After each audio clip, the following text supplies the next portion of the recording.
It begins with a single click. An unsuspecting developer working on a project downloads a piece of code. A seemingly harmless update, a routine task performed thousands of times a day across the globe. This code is not a virus in the traditional sense. It's a dependency, a small building block of software designed to make websites work better, specifically for users on older browsers. The developer integrates it, pushes the update, and moves on. They have no idea they have just opened a digital backdoor, not just for their own project, but for every single person who will visit that website in the coming days, weeks, months. This single download, this one moment of digital trust, is the first link in a chain reaction. The code is designed to be distributed far and wide across the internet's vast infrastructure. It gets embedded into content delivery networks, cached on servers, and ultimately served to the browsers of millions of unsuspecting users. No one notices anything is wrong. They are completely unaware that their every move is being watched, their data ripe for the harvesting. It's not about targeting one person or one company. It's about poisoning the well. It is the digital equivalent of contaminating a city's water supply. This story is about more than just a piece of malicious software.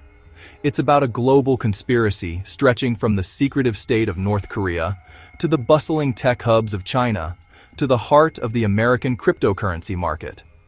It all started with a simple update, a fatal download that would unravel a complex plot involving international espionage, massive financial theft, and a chilling glimpse into the future of cyber conflict.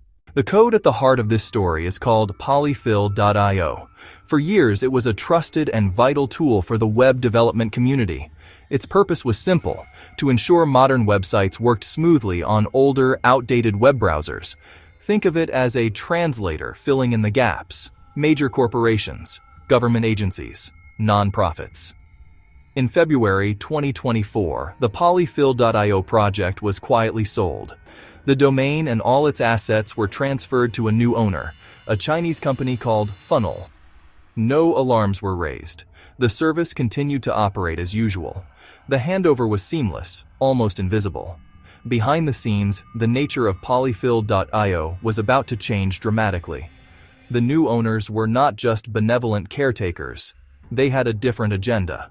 For months, nothing happened. Then, in June 2024, the new owners made their move. Cybersecurity firm Sansec first noticed anomalies. Mobile stores misbehaved. Suspicious patterns spread across many sites.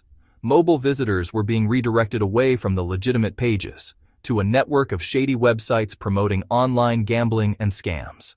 Sansec dug deeper. Polyfill.io was the common denominator. The JavaScript-injected redirection and data harvesting code, siphoning session data and pushing mobile visitors towards scam and gambling domains under the attacker's control. This new code was cleverly designed. Desktop users were unaffected, a deliberate tactic to avoid detection by web developers and security tools. The potential was limitless, no smash and grab, but a state operation. Consensus blamed only China, until Hudson Rock uncovered a DPRK operative's Infostealer infection, tying the polyfill supply chain attack directly to North Korea as an integral actor. The investigation took a dramatic turn because of a simple, almost mundane mistake. One of the North Korean operatives made a fatal error in their own operational security. Their Windows workstation became infected with an Infostealer malware known as Llama C2. It was a devastating own goal.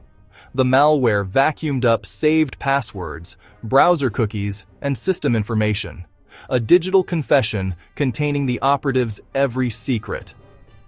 Hudson Rock analysts found the log on a dark web market. The spies dropped briefcase, unlocking the conspiracy. Inside, they found credentials for a ProtonMail account, polyfill2eprotonmail.com, a central communication hub for the operation. But even more valuable were active session cookies. With a valid session cookie, an investigator can effectively hijack the operative's logged-in session. The pivotal finding wasn't live access. Infostealer logs exposed Cloudflare credentials tied to polyfill2eprotonmail.com, plus browsing history showing robust control of Polyfill's Funnull rebrand, and correspondence with Chinese operators coordinating the operation, the trail led to a custom DNS portal, a closed system that gave them granular control over traffic, far from the prying eyes that monitor public records. The digital crime scene, combined with Infostealer logs, turned educated guesses into hard, undeniable forensic fact. The initial evidence pointed towards China. It was a logical conclusion. It was also a carefully constructed mirage, precisely what the true architects wanted the world to believe. As Security Week later reported, the initial link was a red herring.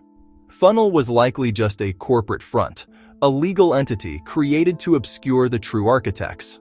This tactic is a hallmark of North Korean tradecraft. Lacking a global corporate footprint, Pyongyang frequently uses entities in neighboring countries to procure resources, launder money, and stage cyber attacks. One of the most damning pieces of evidence was a conversation between the operative and their handler. Translated, it reveals a deliberate strategy of modularizing their attack code, isolating the most sensitive component. It's the digital equivalent of a spy keeping a concealed weapon. This wasn't an isolated act. Evidence from credentials, browsing logs, and internal chats shows the same operators coordinating across Funnull infrastructure and related CDN projects, expanding reach while masking attribution through layered fronts. The gambling redirects were a diversion. The true objective was espionage and large-scale data theft, turning the compromised websites into a vast, passive sensor grid. Behind the technical details lies a human story. The North Korean regime relies on a global network of operatives, many of whom are skilled IT workers recruited without fully understanding who they work for. Chat logs between the operative, known as Brian, and his handler revealed a relationship like a demanding corporate boss, with tasks, deadlines, and performance metrics. One message made the human cost chillingly clear. The operative had apparently failed to meet expectations. The consequence wasn't a threat of violence, it was a salary cut. This is a stunning artifact of a gig economy style of state-sponsored hacking.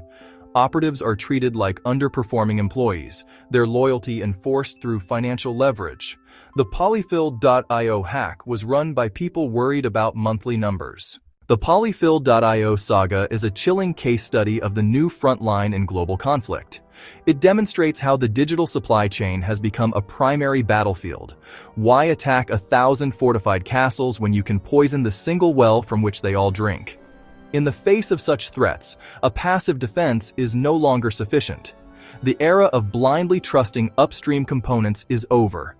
Every administrative account must be treated as a primary target.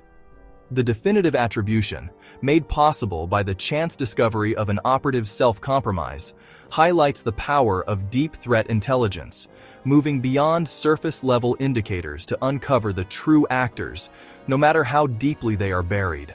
Our security depends on understanding their methods and on deep intel like Hudson Rock's Infostealer finding that tied the Polyfill/Funnull attack to North Korea.